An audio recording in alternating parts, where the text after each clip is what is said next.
नमस्कार मैत्रिणींनो, स्वागत आहे तुमचं माझ्या जस्ट कुक या चॅनलमध्ये। आज आपण करणारा रॉ मँगो जॅम। हा जॅम लहान मुलांना पोळीबरोबर खायला खूप छान लागतो। तुम्ही नक्की करून बघा। सगळ्यात आधी मी आंबे स्वच्छ धुवून घेतले आणि पुसून घेतले आणि नंतर छान त्याची अशी साल काढून घेतली पिलरनी आणि एका किसणीवर असे किसून घेतले। तुम्ही नाही किसले तरी चालेल, त्याचे तुकडे करून ते सुद्धा तुम्ही मिक्सरला लावू शकता। मला हे सोपी आणि सोयीस्कर वाटतं म्हणून मी किसून घेतले आंबे आधी। यामुळे आपलं काम बरोबर होते, चिरायला थोडा वेळ लागतो, किसणे पटकन होते म्हणून मी किसूनच घेतले आंबे।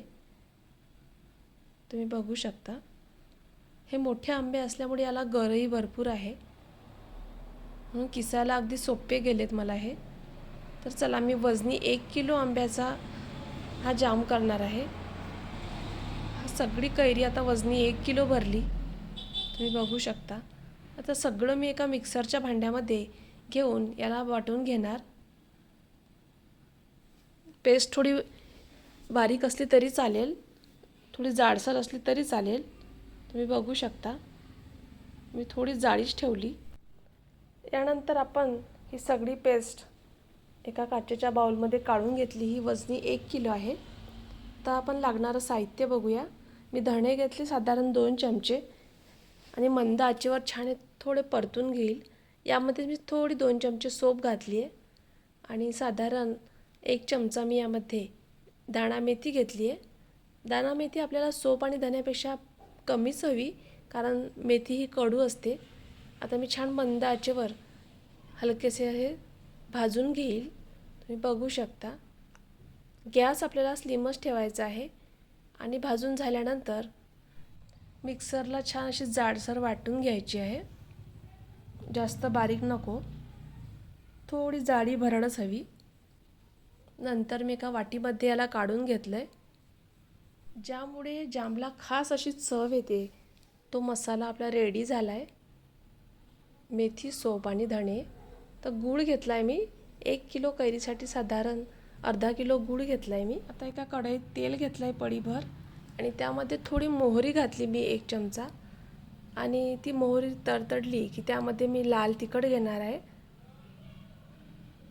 तिखट आपल्याला जळू द्यायचं नाही आहे, कारण गॅस आपल्याला स्लिमच ठेवायचा आहे। यानंतर मी यात तिखट घातलंय, नंतर हळद घातली आणि नंतर जिरे पावडर।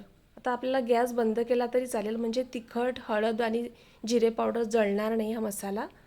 मी लगेच गॅस बंद केलाय आणि छान हे परतून घेतलंय आणि छान हा आंब्याचा जो किस होता तो मी आता यामध्ये घालून देणार आहे आणि छान परतून घेईल। तुम्ही बघू शकता असं छान एकजीव झाल्यानंतर यामध्ये जो आपण गूळ घेतला होता तो टाकणार आहोत आणि हा गूळ सुद्धा छान परतून घेणार आहोत।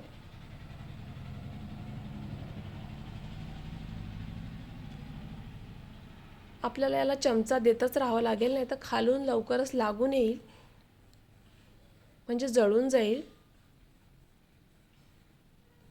म्हणून नेहमी याला चमचा देतच राहावं लागेल आणि गॅस स्लिमच ठेवायचा आहे। यानंतर मी यात मीठ घातले चवीनुसार, साधारण 2 चमचे मीठ घातले मी याच्यात।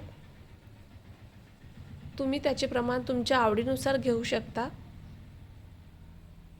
तर छान शिजू द्यायचं आपल्याला कमी गॅसवर। थोडी मी साखर घालते, म्हणजे गूळ आणि साखर यामुळे छान टेस्ट येते जामला। तर कमी गॅसवर असंच परतवत राहायचं साधारण 10 ते 15 मिनिटं।